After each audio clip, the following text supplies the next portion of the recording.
Hii ni orodha ya misafara ya rais inayotajwa kuwa ya hatari na yenye ulinzi mkali zaidi duniani. Namba 10 inashikiliwa na rais wa Uturuki.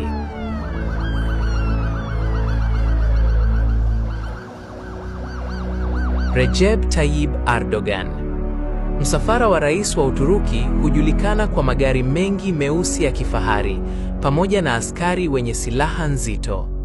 Mara nyingi hutumia magari ya Mercedes Maybach S-Class yenye ulinzi mkubwa. Namba 9 ni msafara wa rais wa China, Xi Jinping.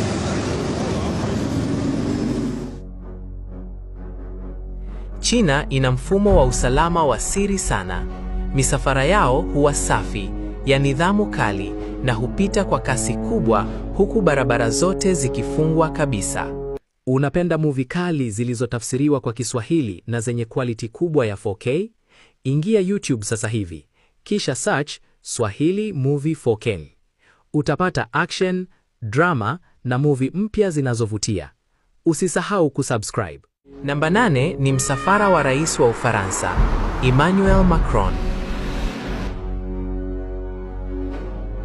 Msafara wa Ufaransa huvutia kwa pikipiki nyingi za polisi zinazofungua njia kwa ustadi mkubwa.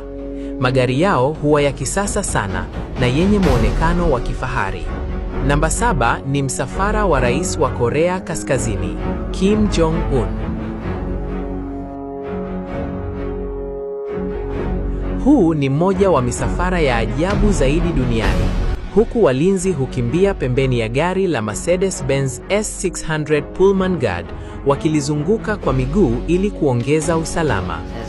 Namba 6 ni msafara wa rais wa India, Draupadi Murmu. India hutumia kikosi maalum kinachoitwa SPG ambacho ni miongoni mwa vikosi hatari zaidi vya ulinzi duniani. Misafara yao huwa na magari mengi ya kivita na mawasiliano ya siri.